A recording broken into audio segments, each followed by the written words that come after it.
Hello दोस्तों, आप सभी का दिन पर स्वागत है। मैं विश्वजीत सिंह। दोस्तों, आज की इस वीडियो के अंदर हम बात करने वाले हैं फांसीवाद, फासिज्म के बारे में। दोस्तों, ये वीडियो बहुत इंपॉर्टेंट होने वाली है, तो वीडियो को लास्ट तक देखिएगा। आपको बहुत सारी जानकारी इस वीडियो के थ्रू मिलने वाली है। अगर इस वीडियो के हम मूल बिंदु के बारे में चर्चा करेंगे कि आज हम पढ़ने वाले हैं इस वीडियो के अंदर में, तो आज हम बात करेंगे फांसीवाद के बारे में कि फांसीवाद होता क्या है, फांसीवाद कहते किसे हैं। ठीक है दोस्तों, साथ साथ हम देखेंगे कि फांसीवाद के उदय का क्या कारण है, फांसीवाद का उदय किस प्रकार हुआ, क्यों हुआ, ये जानेंगे। दोस्तों, साथ साथ हम ये भी देखने वाले हैं कि फांसीवाद की विशेषता क्या है, जो फांसीवाद विचारधारा है तो उसकी क्या खासियत है। ठीक है, ये देखेंगे। और फांसीवादी अर्थव्यवस्था किस प्रकार से कार्य करती है, इसके बारे में हम चर्चा करेंगे, डिटेल एनालाइज करने वाले हैं। तो वीडियो को लास्ट तक देखिएगा, आपको बहुत सारी जानकारी इस वीडियो के थ्रू मिलने वाली है।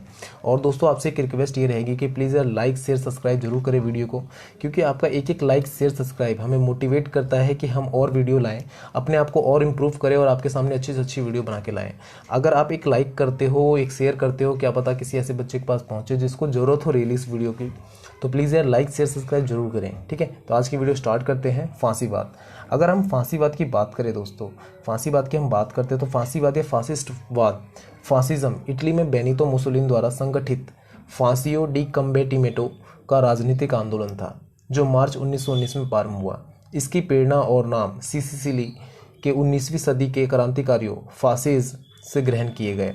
मूल रूप यह आंदोलन समाजवाद या साम्यवाद के विरुद्ध नहीं था, अपितु उदारवाद के विरुद्ध था।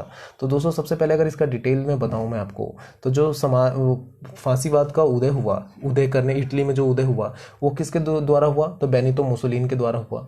ठीक है, कब हुआ, तो 1919 में हुआ। ठीक है, उनके राजनीतिक पार्टी जो फांसियो डी कम्बेटिमेटो था उसके थ्रू किया गया। साथ साथ इसका नाम कहाँ से लिया गया, फांसीवादी नाम क्यों रखा इन्होंने, तो क्रांतिकारी थे फासिज, उनके नाम से ग्रहण किया गया। ठीक है, कहाँ के थे, तो सिसिली के वो क्रांतिकारी थे। और ये क्यों बनाया गया, तो ये आंदोलन समाजवाद या साम्यवाद का विरोध करने के लिए नहीं बनाया गया, ये अपितु उदारवाद के लिए, उदारवाद के अगेंस्ट खड़ा करने के लिए, उदारवाद का विरोध करने के लिए इस आंदोलन का उदय हुआ। समझ में आता है दोस्तों। तो ये कुछ इस प्रकार से इसकी डिटेल थी। और आगे अगर हम देखते हैं तो बेनितो मुसोलिनी, जिन्होंने फांसीवाद का जन्म दिया, ये जन्मदाता के तौर पर जाने जाते हैं, जिनके कारण से उदय हुआ फांसीवाद का, उनका जन्म 29 जुलाई 1883 को होता है और 28 अप्रैल 1945 को उनकी मृत्यु होती है। इटली का एक राजनेता थे जिसने राष्ट्रीय फासिस्ट पार्टी का नेतृत्व किया। इनके नेतृत्व में ही राष्ट्रीय फासिस्ट पार्टी का गठन किया गया था। वह फांसीवाद के दर्शन की नींव रखने वाले में से एक प्रमुख व्यक्ति थे। जो फांसीवाद की नींव रखी थी उनमें से एक ये भी माने जाते हैं, जिन्होंने फांसीवाद का नेतृत्व किया, जिन्होंने फांसीवाद का गठन किया, जिन्होंने फांसीवाद का जन्म दिया एक प्रकार से। ठीक है, ये जाने जाते हैं बेनितो मुसोलिनी। अगर हम बेनितो मुसोलिनी के बारे में थोड़ा सा और चर्चा करें दोस्तों, तो बेनितो मुसोलिनी ने 1925 में गणतंत्रीय सरकार को भंग करके इटली में फांसीवादी दल की सरकार स्थापित करी।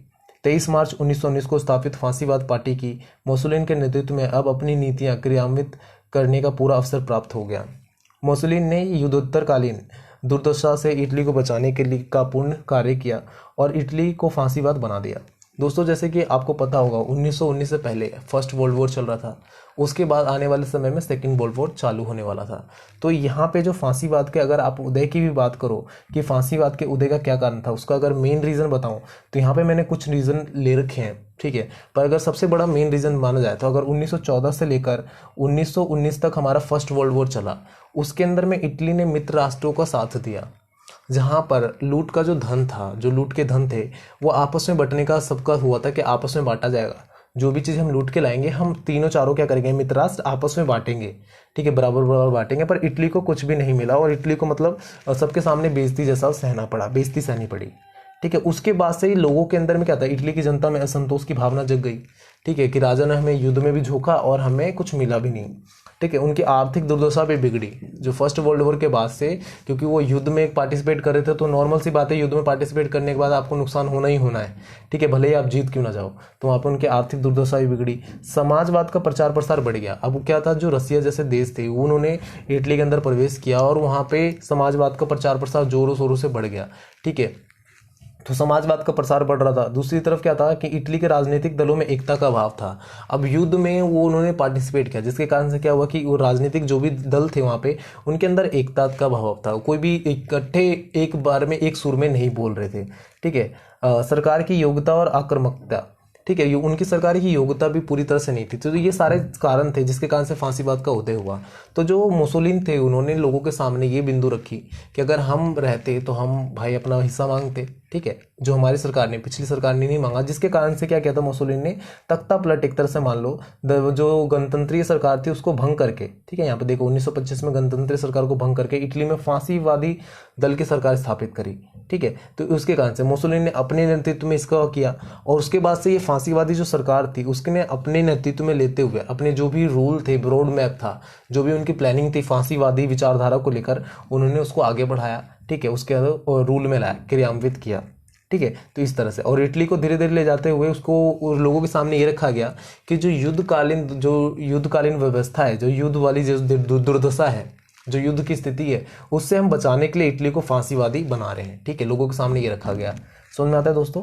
मतलब लोगों से ये कहा गया कि यार जो देखो इटली के सामने क्या है कि हम युद्ध करने वाले थे, युद्ध की जो स्थिति है, युद्ध जैसी जो व्यवस्था बनी है, उसके कारण से हम क्या कर रहे हैं, फांसीवादी के निर्माण कर रहे हैं, फांसीवाद का उदय कर रहे हैं, ठीक है। इस तरह से इन्होंने स्टार्ट करते हैं, और ये मेन रीजन था जो फांसीवाद का उदय होने का कारण बनता है। लोगों के अंदर में असंतोष की भावना, आर्थिक दुर्दशा, समाजवाद का प्रचार, राजनीतिक दलों में एकता का अभाव, सरकार की योग्यता, इस तरह से कुछ पॉइंट्स रहते हैं जिसके कारण से फांसीवाद का उदय होता है। अगर आप आगे बात करो दोस्तों, फांसीवाद की विशेषताओं की हम बात करते हैं, तो फांसीवाद एक क्रमबद्ध सुव्यवस्थित विचारधारा नहीं है। यह आवश्यकता अनुसार ग्रहण किए गए फांसीवाद सिद्धांतों का समूह है। फांसीवाद का प्रतिपादन किसी एक व्यक्ति द्वारा नहीं किया गया।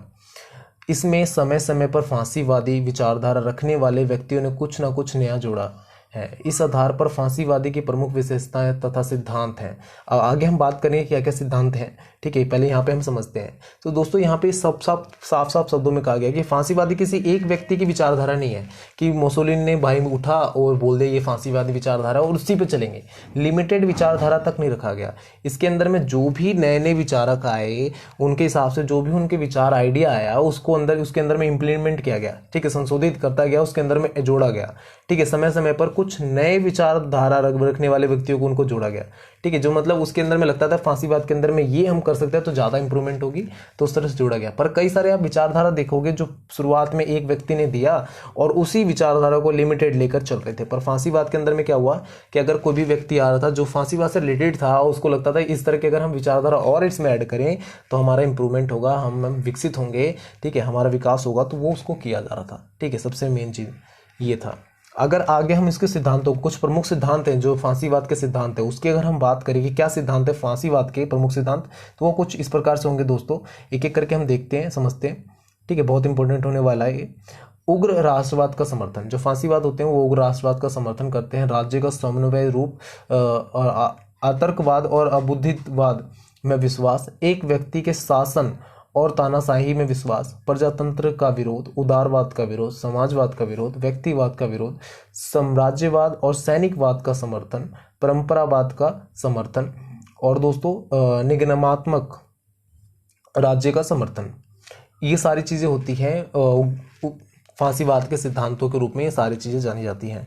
अगर आप दोस्तों आगे देखें तो फांसीवादी अर्थव्यवस्था क्या है, फांसीवादी अगर अर्थव्यवस्था की बात करें कि फांसीवादी अर्थव्यवस्था किस प्रकार से वर्क करती है, क्या है, तो फांसीवादी ऐसी अर्थव्यवस्था का समर्थक है जो ना तो निजी क्षेत्रों का प्रभुत्व वाली है और ना ही समाजवादी, मतलब वो ना ही पूंजीवादी को समर्थन देती है, क्योंकि पूंजीवादी में आपने क्या पढ़ा था कि पूंजीवादी निजी स्वामित्व वाली सरकार होती है, ठीक है, निजी स्वामित्व का अधिकार देती है। पर यहाँ पे कहता है कि ना ही निजी क्षेत्र प्रभुत्व वाली हो, ना ही समाजवादी। समाजवादी के अंदर में हमने पढ़ा कि भाई समाज के हर तबके, हर वर्ग को बराबर अधिकार मिले। पर यहाँ पर पूंजीवादी में हमने पढ़ा कि निजी स्वामित्व का अधिकार मिले। पर यहाँ पे कहा जाता है फांसीवादी क्या, ना ही निजी वाली है, ना ही समाजवादी वाली है। फांसीवादी क्या चाहते थे, तो फांसीवाद की केवल राष्ट्रीय महत्व उद्योगों का ही राष्ट्रीयकरण करना चाहते थे, जो देश के लिए ज्यादा इंपॉर्टेंट है उद्योग, उनका ही राष्ट्रीयकरण करना चाहते थे, बाकी सबको वो निजी हाथों में सौंपना चाहते थे। सिंपल सी बात, जैसे जो चीजें उनके लगता था कि ये देश के लिए इंपॉर्टेंट है, ठीक है, राष्ट्रीय हित में है, तो उसको उद्योग राष्ट्रीयकरण करो, ठीक है, उसको सरकार के अंडर में रखो, बाकी सब निजी हाथों में सौंप दो। सिंपल सा उनका कहना था। इस प्रकार से मिश्रित अर्थव्यवस्था में पूंजीवादी एवं श्रमिकों राष्ट्र की उन्नति के लिए कार्य करेंगे। मतलब जो मिश्रित अर्थव्यवस्था वो कायम किया उन्होंने, जिसमें पूंजीवादी एवं श्रमिक राष्ट्र की उन्नति में ही कार्य करेंगे, उनका ये मानना था। ठीक है, तो अच्छी विचारधारा उनके हिसाब से, मुसोलिनी के हिसाब से मानी गई और उस समय की बहुत कारगर विचारधारा थी, जिसके टाइम पे इटली ने बहुत ज्यादा ग्रो भी किया। ठीक है, सेकेंड वर्ल्ड वॉर जाते जाते जब सेकेंड वर्ल्ड वॉर में पार्टिसिपेट किया तो उस समय तक इटली की अर्थव्यवस्था बहुत बड़ी हो चुकी थी। ठीक है, और बहुत विकसित भी हो चुकी थी, उनके पास अच्छे खासे हथियार और सब कुछ थे। ठीक है, आगे अगर हम बात करें तो पूंजीपति या मजदूर वर्ग को किसी भी रूप में राष्ट्रीय अहित की आज्ञा नहीं दी जाएगी। जो भी अगर मतलब मान लो कोई वर्ग है, पूंजीपति हो या फिर राष्ट्रीय मजदूर वर्ग हो, उसको किसी भी तरीके से राष्ट्रीय अहित करने की आज्ञा नहीं है, राष्ट्र के विरुद्ध कुछ भी करने की आज्ञा नहीं है। पारंपरिक विवाद संघों के द्वारा हल किए जाएंगे। इसमें कुछ विवाद हल नहीं होंगे तो फासिस्ट न्यायालयों द्वारा इन्हें हल किया जाएगा।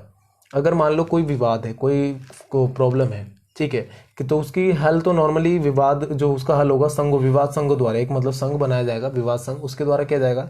अगर फिर भी नहीं होता है तो फासिस्ट न्यायालय जो कोर्ट होगा, फासिस्टों का कोर्ट होगा, उसके द्वारा उसका हल किया जाएगा। इस प्रकार कहा जा सकता है कि फांसीवाद एक ऐसा दर्शन है जो वास्तविकता पर आधारित है। फांसीवाद को ये माना गया उस समय के जो विचारक थे, जो भी इन्होंने जिसने भी इस विचारधारा का जन्म दिया, वहाँ के उस समय लोगों का ये मानना था फांसीवाद क्या है, वास्तविकता पर आधारित है, रियलिटी पर आधारित एक विचारधारा है। और वो मानते थे कि अगर इस विचारधारा पे हम चले तो हम अपना विकास कर सकते हैं। और इसका जन्म होने का मेन रीजन यही था कि जब फर्स्ट वर्ल्ड वॉर में इटली को भागीदारी नहीं मिलती है, मतलब जो हिस्सा होता है लूट का हिस्सा नहीं मिलता है, तो उसके बाद जो लोगों के अंदर में असंतोष की भावना जग जाती है कि यार हमारे साथ धोखा हुआ है। ठीक है, हमारे देश को नज़रअंदाज किया गया है, मतलब जो इटली है उसको नज़रअंदाज किया गया है, इटली ने तुम्हारा साथ दिया फिर भी इटली को नहीं मिला। तो उसके कारण से राष्ट्र की भावना को जागृत करने के लिए फांसीवाद का उदय होता है। यार तुम्हारे साथ राष्ट्र की भावना नहीं जागृत कर रहे हैं, इस तरह से चीज़ों को लेकर राष्ट्र की भावना जागृत करने के लिए किया जाता है। और इटली को जो मतलब मुसोलिनी और हिटलर का नाम साथ में लिया जाता है दोस्तों, क्योंकि सेकेंड वर्ल्ड जो हुआ, द्वितीय विश्व युद्ध हुआ, उसमें दोनों ने साथ में पार्टिसिपेट किया। ठीक है, दोनों ने साथ में लड़े। और यहाँ पे फांसीवाद था तो वहाँ पे नाजीवाद, ठीक है, जो आगे हम आने वाली वीडियो में पढ़ेंगे नाजीवाद क्या होता है, वो नाजीवाद का उदय वहाँ पे होता है। ठीक है, तो दोनों सेम टाइम पे होता है और दोनों की विचारधारा क्या होती है कि राष्ट्र हित के लिए वर्क करने वाली इस तरह की विचारधारा दोनों का मानना था। ठीक है, तो ये भी हम आगे वाली वीडियो में देखेंगे कि नाजीवाद क्या होता है। आज हम फांसीवाद समझते हैं दोस्तों। तो आज की वीडियो यहीं तक होने वाली है दोस्तों। वीडियो कैसी लगी कमेंट करके जरूर बताएं। आपका एक एक कमेंट हमारे लिए बहुत इंपॉर्टेंट होता है। जब आप कहते हो सर की वीडियो अच्छी लगी या नहीं लगी, ठीक है, वीडियो में हमें कहाँ इंप्रूव करना चाहिए, ये जब आप सजेस्ट करते हो दोस्तों, तो हम उसके लिए बहुत ज़्यादा हैप्पी होते हैं कि यार आपने सजेस्ट किया तो नेक्स्ट टाइम उसके ऊपर वर्क करते हैं। अगर किसी बच्चे ने सजेस्ट किया कि सर आप ये करो, ठीक है, अच्छा रहेगा, तो हम उसके ऊपर वर्क करने की सोचते हैं कि यार कैसे कर सके, उसके बारे में हम सोचते हैं, अपनी टीम से बात करते हैं। ठीक है, तो प्लीज़ यार लाइक शेयर सब्सक्राइब जरूर करें, कमेंट करके जरूर बताएं कि हमारी वीडियो कैसी लगी। ठीक है, आपका एक एक कमेंट, एक एक लाइक, एक एक शेयर, एक एक सब्सक्राइब हमें मोटिवेट करता है कि और वीडियो बनाएं और अच्छी क्वालिटी के साथ बनाएं। ठीक है, तो प्लीज़ यार लाइक शेयर सब्सक्राइब जरूर करें। Thank you for watching me friends, thank you for listening me. Bye bye friends.